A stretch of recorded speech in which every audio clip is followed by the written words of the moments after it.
ओम श्री गणेशाय नमः। स्वागत है आप सभी का आपके अपने YouTube चैनल उपासना की उपासना में।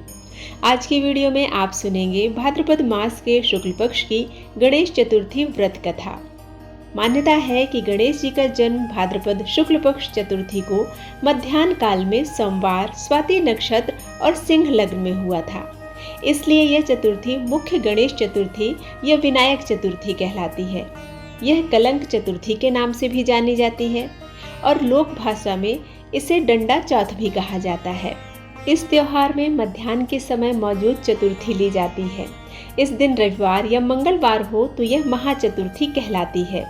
भाद्रपद मास की चतुर्थी तिथि शुरू होने से लेकर खत्म होने तक चंद्रमा का दर्शन नहीं किया जाता है। यदि भूल से गणेश चतुर्थी के दिन चंद्रमा के दर्शन हो जाएं, तो मिथ्या दोष से बचाव के लिए इस कथा को जरूर सुनना चाहिए। भाद्रपद मास के शुक्ल पक्ष की गणेश चतुर्थी व्रत की पौराणिक कथा के अनुसार एक बार नंद किशोर ने सनत कुमारों से कहा कि चतुर्थी के चंद्रमा के दर्शन करने से श्री कृष्ण पर जो लांछन लगा था वह सिद्ध विनायक व्रत करने से ही दूर हुआ था। ऐसा सुनकर सनत कुमारों को बहुत आश्चर्य हुआ। उन्होंने पूर्ण ब्रह्म श्री कृष्ण को कलंक लगने की कथा पूछी तो नंद किशोर ने बताया, एक बार जरासंध के भय से श्री कृष्ण समुद्र के मध्य नगरी बसाकर रहने लगे। इसी नगरी का नाम द्वारिकापुरी है। द्वारिकापुरी में निवास करने वाले सत्राजित यादव ने सूर्य नारायण की आराधना की। तब भगवान सूर्य ने उसे नित्य 8 भार सोना देने वाली स्मंतक नामक मणि अपने गले से उतार कर दे दी। मणि पाकर सत्राजित यादव जब भगवान श्री कृष्ण के राजभवन में पहुंचा, तब श्री कृष्ण ने उस मणि को प्राप्त करने की इच्छा व्यक्त की, लेकिन सत्राजित ने उस मणि को श्री कृष्ण को ना देकर अपने भाई प्रसेनजीत को दे दी। एक दिन प्रसेनजीत घोड़े पर चढ़कर शिकार के लिए गया। वहां एक शेर ने उसे मार डाला और मणि ले ली। रीछों का राजा जामवंत उस सिंह को मारकर मणि लेकर गुफा में चला गया।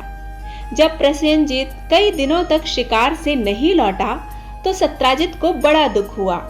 उसने सोचा श्री कृष्ण ने ही मणि प्राप्त करने के लिए उसका वध कर दिया होगा। इसलिए बिना किसी विचार के, बिना किसी जानकारी जुटाए उसने प्रचार कर दिया कि श्री कृष्ण ने प्रसेनजीत को मारकर स्मंतक मणि छीन ली है। इस लोक निंदा के निवारण के लिए श्री कृष्ण बहुत से लोगों के साथ प्रसेनजीत को ढूंढने के लिए वन में गए। वहां पर प्रसेनजीत को शेर द्वारा मार डालना और शेर के रीछ द्वारा मारने के चिन्ह उन्हें मिले। रीछ के पैरों की खोज करते करते जामवंत की गुफा पर पहुंचे और गुफा के भीतर चले गए। वहां उन्होंने देखा कि जामवंत की पुत्री उस मणि से खेल रही है। श्री कृष्ण को देखते ही जामवंत युद्ध के लिए तैयार हो गया। युद्ध छिड़ गया। गुफा के बाहर श्री कृष्ण के साथियों ने उनकी 7 दिन तक प्रतीक्षा की। फिर वे लोग उसके वध को जानकर पश्चाताप करते हुए द्वारका लौट गए। इधर 21 दिन तक लगातार युद्ध करने पर भी जामवंत श्री कृष्ण को पराजित नहीं कर सका। जब उसने सोचा कहीं यह वह अवतार तो नहीं जिसके लिए मुझे रामचंद्र जी का वरदान मिला था। इस बात की पुष्टि होने पर उसने अपनी कन्या का विवाह श्री कृष्ण के साथ कर दिया और मणि दहेज में दे दी। श्री कृष्ण जब मणि लेकर वापस आए तो सत्राजित अपने किए हुए कार्य पर लज्जित हुआ। इस लज्जा से मुक्त होने के लिए उसने भी अपनी पुत्री का विवाह श्री कृष्ण के साथ कर दिया। कुछ समय के बाद श्री कृष्ण किसी काम से इंद्रप्रस्थ चले गए। तब अक्रूर और ऋतु वर्मा की राय से शतधन्वा यादव ने सत्राजित को मारकर मणि अपने कब्जे में ले ली। सत्राजित की मौत का समाचार जब श्री कृष्ण को मिला तो वे तत्काल द्वारिका पहुंचे। वे शतधन्वा को मारकर मणि छीनने को तैयार हो गए। इस कार्य में सहायता के लिए बलराम भी तैयार थे। यह जानकर शतधन्वा ने मणि अक्रूर को दे दी और स्वयं वहां से भाग निकला। श्री कृष्ण ने उसका पीछा करके उसे मार तो डाला, पर मणि उन्हें प्राप्त नहीं हुई। बलराम जी भी वहां पहुंचे। श्री कृष्ण ने उन्हें बताया कि मणि इसके पास नहीं है। बलराम जी को विश्वास नहीं हुआ। वे अप्रसन्न होकर विदर्भ चले गए। श्री कृष्ण के द्वारिका लौटने पर लोगों ने उनका भारी अपमान किया। तत्काल यह समाचार फैल गया कि स्मंतक मणि के लोभ में श्री कृष्ण ने अपने भाई को भी त्याग दिया। श्री कृष्ण इस अकारण प्राप्त अपमान के शोक में डूबे हुए थे कि अचानक से वहां नारद जी आ गए। उन्होंने श्री कृष्ण को बताया, आपने भाद्रपद शुक्ल चतुर्थी के चंद्रमा का दर्शन किया था, इसी कारण आपको इस तरह लांछित होना पड़ा। श्री कृष्ण ने पूछा, चौथ के चंद्रमा को ऐसा क्या हो गया है जिसके कारण उसके दर्शन मात्र से मनुष्य कलंकित होता है? तब नारद जी बोले, एक बार ब्रह्मा जी ने चतुर्थी के दिन गणेश जी का व्रत किया था। गणेश जी ने प्रकट होकर वर मांगने को कहा, तो उन्होंने वर मांगा कि मुझे सृष्टि की रचना करने का मोह ना हो। गणेश जी ज्यों ही तथास्तु कहकर चलने लगे, उनके विचित्र व्यक्तित्व को देखकर चंद्रमा ने उपहास किया। इस पर गणेश जी ने रुष्ट होकर चंद्रमा को श्राप दिया कि आज से कोई तुम्हारा मुख नहीं देखना चाहेगा। श्राप देकर गणेश जी अपने लोक चले गए और चंद्रमा मानसरोवर की कुमुदनियों में जा छिपा। चंद्रमा के बिना प्राणियों को बड़ा कष्ट हुआ। उनके कष्ट को देखकर ब्रह्मा जी की आज्ञा से सारे देवताओं के व्रत से प्रसन्न होकर गणेश जी ने वरदान दिया कि अब चंद्रमा श्राप से मुक्त तो हो जाएगा, पर भाद्रपद शुक्ल चतुर्थी को जो भी चंद्रमा के दर्शन करेगा उसे चोरी आदि का झूठा लांछन जरूर लगेगा, किंतु जो मनुष्य प्रत्येक द्वितीया को दर्शन करेगा वह इस लांछन से बच जाएगा। इस चतुर्थी को सिद्धि विनायक व्रत करने से सारे दोष छूट जाते हैं। यह सुनकर देवता अपने अपने स्थल को चले गए। इस प्रकार भाद्रपद शुक्ल चतुर्थी को चंद्रमा का दर्शन करने से आपको यह कलंक लगा है। तब श्री कृष्ण ने कलंक से मुक्त होने के लिए यही व्रत किया था। कुरुक्षेत्र के युद्ध में युधिष्ठिर ने भगवान श्री कृष्ण से पूछा, भगवान, मनुष्य की मनोकामना सिद्धि का कौन सा उपाय है? किस प्रकार मनुष्य धन, पुत्र, सौभाग्य और विजय प्राप्त कर सकता है? यह सुनकर श्री कृष्ण ने उत्तर दिया, यदि तुम पार्वती पुत्र श्री गणेश का विधि पूर्वक पूजन करो तो निश्चय ही तुम्हें सब कुछ प्राप्त हो जाएगा। तब श्री कृष्ण की आज्ञा से ही युधिष्ठिर जी ने श्री गणेश भगवान का चतुर्थी का व्रत करके महाभारत का युद्ध जीता था। गणेश चतुर्थी की दूसरी पौराणिक कथा के अनुसार एक समय भगवान शंकर कैलाश पर्वत से मानसरोवर स्नान करने गए।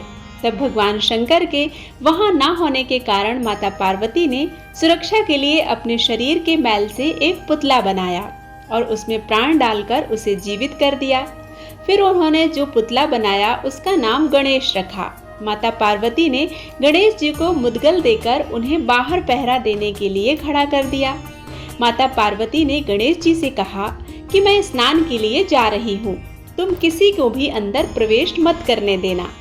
भाग्यवश तभी भगवान शंकर वहां आ पहुंचे और अंदर जाने लगे तो गणेश जी ने उन्हें अंदर जाने से रोक दिया। इस पर भगवान शंकर को क्रोध आ गया और उन्होंने अपने त्रिशूल से गणेश जी का मस्तक काट दिया। जब माता पार्वती को यह बात पता चली तो वह बहुत दुखी हुई और उन्हें बहुत क्रोध भी आया। उन्होंने भगवान शंकर को बतलाया कि वो उनका पुत्र गणेश था और वो उन्हीं की आज्ञा का पालन कर रहा था।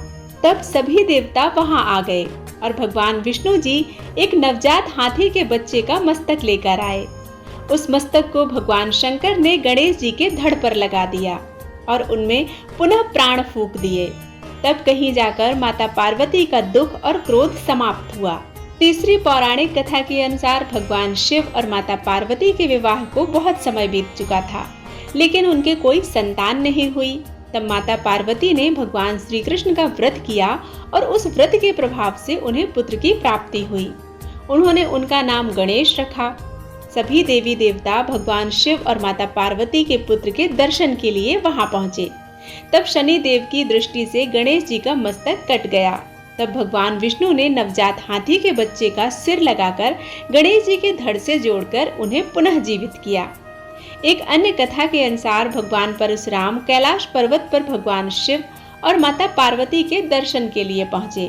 तब गणेश जी बाहर पहरा दे रहे थे और शंकर जी और पार्वती जी शयन कर रहे थे। गणेश जी ने परशुराम जी को बाहर ही रोक दिया। इस पर उन दोनों में युद्ध आरंभ हो गया और परशुराम जी ने परसे के प्रहार से गणेश जी का एक दांत काट दिया। तब से गणेश जी को एक दंत भी कहा जाने लगा। गणेश चतुर्थी के व्रत में पूजन किस प्रकार से किया जाता है? तो गणेश चतुर्थी के दिन भगवान गणेश का पूजन और व्रत किया जाता है। इस दिन घर के पूजा स्थान और घर के मुख्य द्वार पर स्थापित गणेश जी की प्रतिमा की पूजा की जाती है। गणेश चतुर्थी के दिन प्रातःकाल स्नानादि नित्य कर्मों से निवृत्त होकर सोने, चांदी, तांबे, संगमरमर या मिट्टी के गणेश जी की मूर्ति लें। और यदि आपके घर में पूजा स्थल में पहले से ही मूर्ति स्थापित है तो उसी मूर्ति की आप पूजा कर सकते हैं। एक चौकी लेकर उस पर कपड़ा बिछाकर एक कलश में जल भर कर रखें। उस चौकी पर एक छोटे पाटे पर या थाल पर गणेश जी की प्रतिमा को विराजमान करें। गणेश जी की प्रतिमा पर सर्वप्रथम दूध चढ़ाएं और फिर जल चढ़ाएं। अगर आपके पास संगमरमर या मिट्टी की गणेश जी की प्रतिमा हो तो उस पर सिंदूर और घी को मिलाकर लेप करें और चांदी का वर्क लगाएं। रोली चावल से तिलक करें, वस्त्र चढ़ाएं और अगर आपके पास धातु की प्रतिमा है तो उस पर थोड़ा सा सिंदूर लगाकर रोली, अक्षत और तिलक कर दें। भगवान गणेश को साबुत हल्दी जरूर चढ़ानी चाहिए। आप हल्दी 3, 5, 7 की संख्या में समर्पित करें। गणेश जी को जनेऊ अर्पित करें। तत्पश्चात गणेश जी को दूर्वा अर्पित करें और पुष्प अर्पित करें।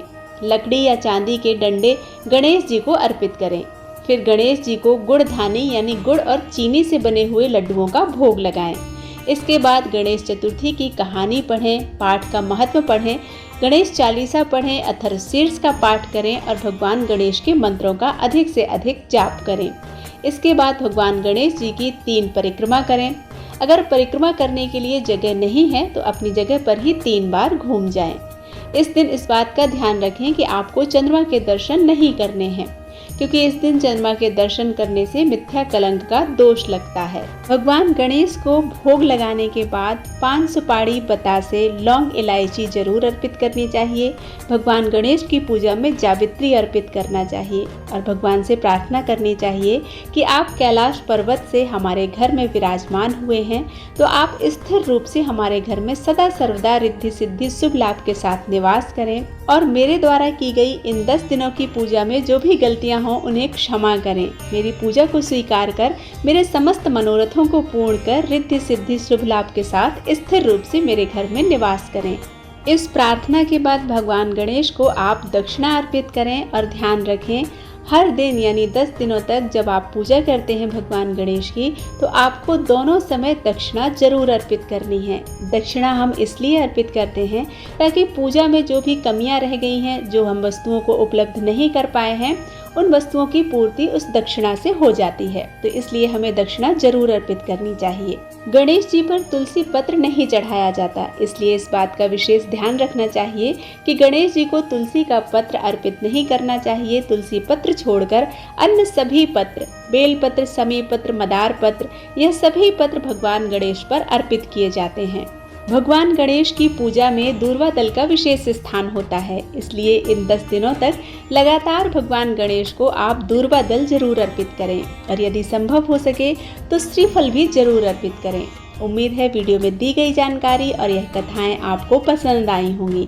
यदि पसंद आती हैं तो वीडियो को लाइक करके चैनल को सब्सक्राइब करना बिल्कुल मत भूलिएगा। आप सभी पर भगवान गणेश की कृपा सदा सर्वदा बनी रहे, इसी कामना और विश्वास के साथ आप सभी से अनुमति चाहती हूँ। मिलती हूँ एक नई वीडियो के साथ, तब तक के लिए ओम श्री गणेशाय नमः।